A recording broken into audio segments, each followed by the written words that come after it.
రెండే నిమిషాలు. నమస్కారం అండి. మరి నమస్తే పెడితే బాగుంటుంది. ఏ మనుషులే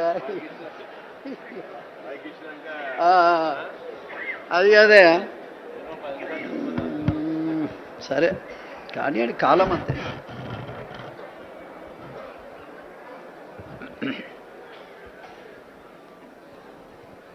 అందశ్రీ గారి సంతాప సభ కార్యక్రమానికి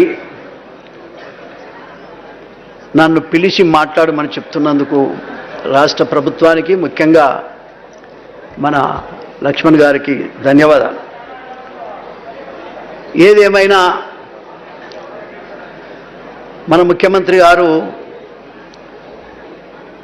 ఒక పేదోళ్ళ మనిషి అయినట్టుగా, అట్టడుగు వర్గాల మనిషి అయినట్టుగా,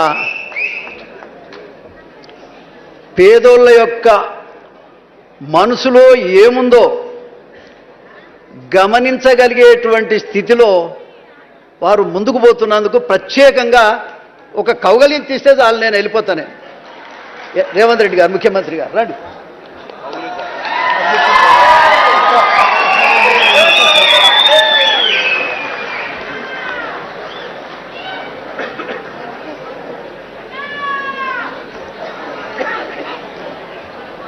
అరే కులంలో పెద్దోన్ని, 70 ఏళ్ళ వయసు వచ్చినాయి, ఒక నిమిషం మాట్లాడమంటే నేను లక్ష్మణ్ గారికి మొదటే చెప్పా, ఏది ఏమైనా ఇవాళ వ్యవస్థలో నాయకులే మంచోళ్ళు కావాలి. మాయమైపోతున్నాడమ్మా మనిషి అన్నవాడు, మచ్చుకైనా కానరావటం లేదు. ఎక్కడో ఒక చోట ఒకడు ఉంటే వాడు కూడా కనపడతలేడు, ఏడున్నాడో ఏం సంగతో అని అందశ్రీ పాట రాశారు. ఏడున్నాడో ఎందుకు అనుకోవాలన్నా, మన పేద వర్గాలంతా ఉన్నాడు మన రేవంత్ రెడ్డి గారు అనుకోవాలి. మనం నువ్వెన్ని కోట్లు ఇచ్చినా ఈ ఆత్మీయత నీకు రాదు. నువ్వు ఏ పని చేసినా పేదోడు హృదయం దోసుకున్నంత తృప్తి దేంట్లో ఉండదు. నేను చాలాసార్లు నీ మీద మాట్లాడేటువంటి విషయం నీకు తెలుసు, కానీ వర్గీకరణ దగ్గర నుంచి నా మనసులో ఎంత మార్పు వచ్చిందో నీకు సమయం లేదు మమ్మల్ని గమనించటానికి.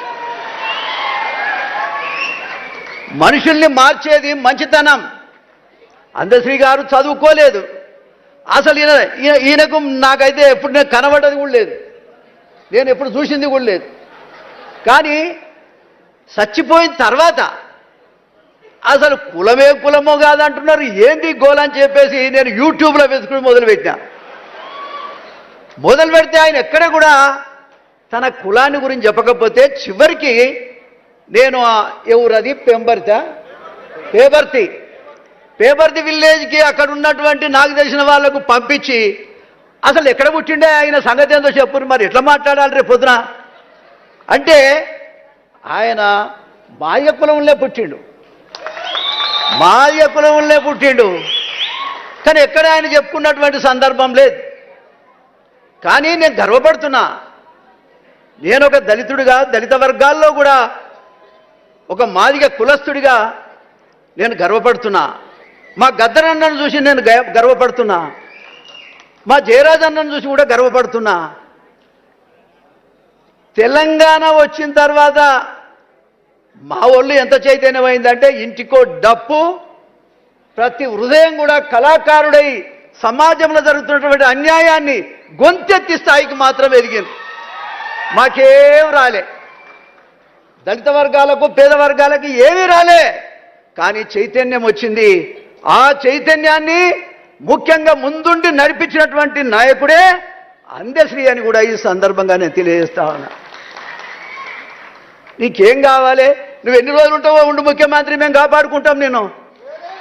నువ్వు ఎన్ని రోజుల్లో ఉంటావో ఉండు, నేను 10 ఏళ్ళు కాదు. ఇవాళ కావాల్సింది మంచితనం కావాలి. నువ్వు పాడే మోసినావు, ఎవరైనా పాడే మోస్తే మోసిడొచ్చు. ముద్దాన్నావు, కొడుకు చేయాల్సిన పనులన్నీ కూడా నువ్వే చేసినావు. అరే నువ్వే మాది కూడా అనుకుంటాం, నువ్వేం మాలాయనం అనుకుంటాం. 59 కులాలు నీ ఎంబడే ఉండేటట్టు చేస్తాం. నాకు నువ్వేమి ఇవ్వక్కర్లేదు, సమస్యల మీద మాట్లాడటానికి అవకాశం ఇస్తే చాలు. నీ ఎంబడే నాకు 70 ఏళ్ళు వచ్చినాయి, షుగర్ బాగుంది, ఎప్పుడు పోతున్నా తెలియదు. అందశ్రీ గారు 64 ఏళ్ళకే పోయింది, నాకు 70 వచ్చినాయి. నేను 70 వచ్చిన నెల చూస్తుంటా, వీడు గట్టిగా నడుస్తుండా, నా పని అవుతుందా ఉంటుందా. మా హనుమంతన్నను చూస్తే అరే 20 ఏళ్ల కింద చూస్తే అట్లే ఉండి ఇప్పుడు అట్లే ఉన్నాయి. ఈయనతో పాటు పాదయాత్రలు కూడా చేసినట్టు మా ఆలేరులో. సందర్భం వచ్చినప్పుడల్లా ఈ వర్గాలకు సంబంధించినటువంటి నాయకులను గౌరవించటం నాకు అలవాటు. నా జీవితంలో తెలిసో తెలియకో నేను 6 సార్లు గెలిచిన ముఖ్యమంత్రి గారు. పెత్తందారుల మీదనే గెలిచిన, అది కూడా చెప్తున్నాను. నేను ఎవరికి ఒక ఎన్టీ రామారావు గారు ఒక్కడే మాదిగలు కానీ పేద వర్గాలకు అన్ని రకాలుగా ముఖ్యంగా రాజకీయ శక్తినిచ్చింది ఒక ఎన్టీ రామారావు గారు. మీరు అర్థం చేసుకోవాలి. ఎన్టీ రామారావు గారు ఇచ్చిన మళ్ళీ మాకెవరు ఇవ్వట్లే. ఒకవేళ నువ్వు అందశ్రీ రాసినటువంటి పాటలో భాగంగా మా ఎక్కడో ఉన్నాడు యారులో కనబడతాడని చెప్పిండు ఆయన. ఇవాళ నేను అంటున్నా ఒక మాదిగ బిడ్డగా లేకపోతే దళిత బిడ్డగా, మేమందరం నీ అమ్మడు ఉంటాం. నేను వీకెట్టోడే లేడు ముద్దాడు. మా మాదిగోళ్ళ ఇళ్ళలో వండు, మా మాలోళ్ళ ఇళ్ళలో వండు, మా 59 కులాలు ఇళ్ళలో ఒక్కసారి అట్ట వండుకోరా. మా బీసీ ఇళ్ళలో వండు, మా సాకరోళ్ళ ఇళ్ళలో మంగళోళ్ళ ఇళ్ళలో పండుకొని రావా. నువ్వు ఏ పని చేయకపో. ఏం బువ్వ ఎవడు పెడుతుండే, ఎవడు ఎవడు ఆగు బిడ్డ, ఎందుకు తొందరపడుతున్నాడు. నన్ను డయాస్ మీద గింతే మాట్లాడిన చెప్పినటువంటి వ్యక్తి అయితే లేడు. కానీ మా రేవంత్ రెడ్డి ఫస్ట్ టైమే చెప్పినాయా నేను సరే మొట్టమొదట రేవంత్ రెడ్డి ముఖ్యమంత్రి అవుతాడు నా తమ్ముడు అని చెప్పిన. నేను అందరికంటే మొట్టమొదట ప్రకటించింది నేను.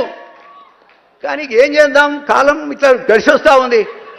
ఓకే, అయినా కూడా నాకే ఇబ్బంది ఏం లేదు. నేను అన్నీ చూసినా, అన్నీ చేసినా. ఇలా అందశ్రీ మహాకవికి మీరు పట్టం కట్టిన దానికి మా అందరికి పట్టం కట్టినట్టే లెక్క. ఏం ప్రభాకర్ అన్న, అందరికి పట్టం కట్టినట్టే లెక్క. కాబట్టి ఒక్కసారి రేవంత్ రెడ్డి గారి నాయకత్వం ఒక ఎన్టీ రామారావు కోసమే చేకొట్టినా గట్టిగా ఇప్పుడు నీ కొరకే కొడుతున్నా. ఇది కాపాడుకోవాల్సిన బాధ్యత నీది. నేను ఇంకో మాట చెప్తా ఉన్నా.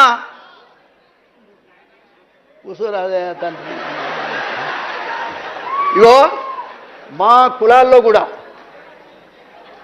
ఒక లాస్ట్ మాట రేవంత్ రెడ్డి గారు, నేను 3 పిల్లలు వర్గీకరణ విషయంలో కాల్చుకొని చచ్చిపోయింది.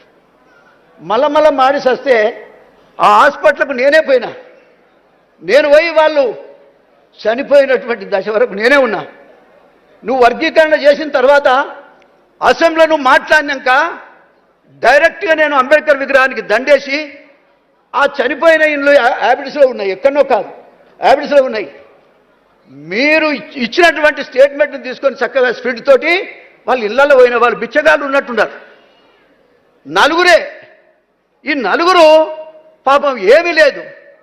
నేనేం చేయాలని చెప్పేసి అప్పటిదాకా మేము చూడలే. మా మందకృష్ణ మాదిగని వాస్తవంగా మేము ముందర పెట్టి ఉద్యమాన్ని నడిపించినాం. మేము కాదని చెప్పడంలే. ఆ ఉద్యమాన్ని వెనుక ఉండి నడిపించింది కూడా మోతుకుపల్లి నరసింహలే. నేను ఇది కూడా చెప్తా ఉన్నా. కాబట్టి అయినా సరే పాలిటిక్స్లో ఏదైనా వర్గాల వాళ్ళకు కూడా మనం సపోర్ట్ చేయాల్సిన అవసరం ఉందని చేశాను నేను. ఇవాళ నేనేమంటే కనీసం ఎవరం అక్కడ పోలే. ఇవాళ మీరు దానికి ఒక రూపం కల్పించారు కాబట్టి మీ పేరు మీద నేను అక్కడికి పోయిన 30 ఏళ్ళ తర్వాత వాళ్ళు ఏడుస్తున్నారు పాపం. అరే ఏమైందా, మరి ఎవరు సాయం చేయలేదు, మరి ముచ్చట మన దగ్గర రాలేదు, ఇప్పటిదాకా ఏమైపోతుంది చెంపలేసుకొని నేను ఇమ్మీడియట్గా మా ఎటువా రాజనాథ్ సింగ్ లేడా పోయిండా, ఆయన మంచిగా చెప్పేటప్పుడు ఉండడు. అయితే రాజనరసింహ కొంచెం కోపిస్ట్, కానీ నేను పోయి బ్రదర్ మనం వీళ్ళకు ఏదో ఒకటి చేయాలి కదా, ఈ వర్గీకరణ కోసమే వాళ్ళు చచ్చి ప్రాణం పోసిరు కదా, బలైపోయారు కదా, రక్తం చిమ్మిరు కదా, వాళ్ళ కోసం మనం ఏదైనా చేయకపోతే ఎట్లా? ప్రభుత్వం దగ్గరికి ముఖ్యమంత్రి దగ్గరికి పోతే వర్గీకరణ చేసిన మనసు ఎప్పుడైతే ఆయనకుందో ఖచ్చితంగా వీళ్ళకి న్యాయం చేస్తాడని చెప్పాను నేను. లక్ష్మణ్ కూడా చెప్పాను నేను. కనీసం వెంటనే దామోదర్ రాజనరసింహ గారు వాస్తవంగా కొంచెం కఠినంగా మాట్లాడతాడేమో కానీ మనిషి మంచిదే. సుమారుగా ఒకరికి 5-5 లక్షల రూపాయలు ఇచ్చి వాళ్ళను ఊరట చేపించిన, ఏది ఏమైనా వాళ్ళకి ఇంటికో ఉద్యోగం, ₹1 కోటి ఎంతో మందికి కోట్లు ఇస్తున్నారు. వాళ్ళు ఒక కాజు కోసం దచ్చిన వాళ్లకు ₹1 కోటి చొప్పున వాళ్ళకి ఇవ్వాలని నేను కోరుతున్నా. మాదిగ జాతి మొత్తం కూడా ఒక తాటికి రావటానికి మాకు అర్ధ గజం స్థలం లేదు మా జాతికి. కనీసం ఇదే నక్లెస్ రోడ్డు మీద ఒక స్తూపం కట్టుకోవటానికి కనీసం ఒక 1000-2000 గజాలు ఇచ్చి మా కులాన్ని గౌరవించవలసిందిగా కోరుతా ఉన్నా. ఎందుకంటే నీ పేరు మీదనే మీరే ఫౌండేషన్ వేయండి, మీరే కట్టియండి. జాతి మొత్తం కూడా ఏదో ఒక రోజు పండుగ రోజు మేము చేసుకునేటువంటి అవకాశాన్ని హైదరాబాద్లో మాకు కల్పించాలని నేను కోరుతా ఉన్నా. దయచేసి నేను ఇప్పటిదాకా దరఖాస్తులు ఒక్క నిమిషమే, నేను దరఖాస్తు పట్టుకొని ఎవరి దగ్గరికి పోను నేను. కానీ వాళ్ళు గిలగిల కొట్టుకుంటుంటే చూడలేక మీకు ఆ దరఖాస్తులు కూడా మీకు ఇచ్చాను. ఇంకో మాట ఏంటంటే ఈ వర్గీకరణ విషయంలో చాలామంది తమ్ముళ్ళు కేసులు ఉన్నాయి, ఇంకా కూడా ఆ కేసులన్నీ తీసేయగలిగినాయి. దయచేసి ఆ కేసులన్నీ తీసేస్తే ఈ వర్గం వాళ్ళు ఇవాళ నా మాల సోదరులు కూడా ఏదైనా కావాలంటే ఇవ్వండి, ఎవరికేం కావాలన్నా ఈ వర్గాలను గౌరవించండి. ఇది మాత్రం ఖచ్చితంగా మేము స్తూపం కట్టుకుంటాం. ఈ వర్గాల వాళ్ళంతా ఒకసారి ఏరి చైతన్యం చేసుకోవడానికి అవకాశం ఉంటుందని ఈ సందర్భంగా నేను తెలియజేస్తూ, ముఖ్యంగా ముఖ్యమంత్రి గారు వయసులో చిన్నవాడైనా నేను అనుకుంటా అందశ్రీ నీ చెవిలో ఊదినట్టుండు. అందుకనే ఇవాళ ఈ పేద వర్గాల యొక్క ఆలోచన విధానం మీరు అమలు చేస్తున్నారు. నేను ఒక్కటే ఈ సందర్భంగా చెప్తా ఉన్నా, మా మనసు గమనించండి. మాకే కోరికలు లేవు. వయసులో ఉన్నప్పుడే నేను ఏం కోరుకోలేదా, నీతికి నిజాయితీకి అంబేద్కర్ వారసుడిగా బతికిన నాకు నాయకుడు విద్యార్థి దశలో కూడా మాకు ఆనాడు నాయకుడిగా ఉన్న జేబీ రాజు గారు. ఇవాళ ఒక్క మాటలో చెప్పాలంటే ఒక్క మాటలో చెప్పాలంటే మరి అప్పుడో ఇప్పుడో మాట్లాడినిస్తే నేను ఎప్పుడో దిగిపోదు కదా, మాట్లాడక చాలా రోజులే. ఈ సమస్యలన్నీ కూడా ముఖ్యమంత్రి గారు మాకు ఒక మీటింగ్కి అవకాశం ఇవ్వండి, మాదిగ వాళ్లకు ఇవ్వండి, మాల వాళ్ళకు కూడా ఇవ్వండి, వ్యవస్థాపరమైనట్టు. కాబట్టి మరి మీరు ఒక మీటింగ్ కాల్ఫర్ చేయండి, అందరం కూడా వచ్చి ఉన్న పరిస్థితుల మీద దృష్టికి తెస్తాం. చేయగలిగినవే చేయండి, చేయలేకపోతే వదిలేయండి. కానీ వర్గాలందరినీ కూడా మీరు కలుపుకొని పోతున్నందుకు, అందశ్రీకి ఇంత గౌరవం ఇచ్చినందుకు ప్రత్యేకమైనటువంటి ధన్యవాదాలు. వర్గీకరణ చేసి మా షెడ్యూల్డ్ కులాల్లో ఐక్యత తీసుకొచ్చారు మీరు. సరే 2 రోజులు గునుక్కుంటారు ఎవడో ఇటు అటు, కానీ ఒక మంచి కార్యక్రమాన్ని మీరు చేశారు. అందుకు కూడా హృదయపూర్వకంగా ధన్యవాదాలు తెలియజేస్తూ నేను సెలవు తీసుకుంటున్నాను. గౌరవనీయులు మన ముఖ్యమంత్రి వర్యులు పెద్దలు మాట్లాడవలసిందిగా మనం చేస్తున్నాం.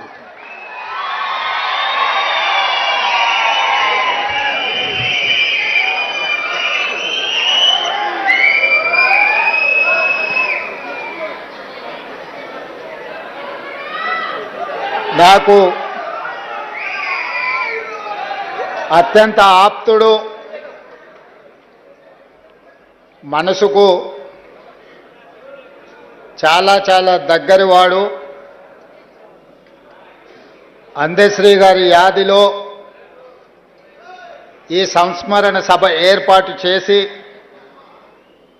నాతో పాటు కాంగ్రెస్ పార్టీ అధ్యక్షుల్ని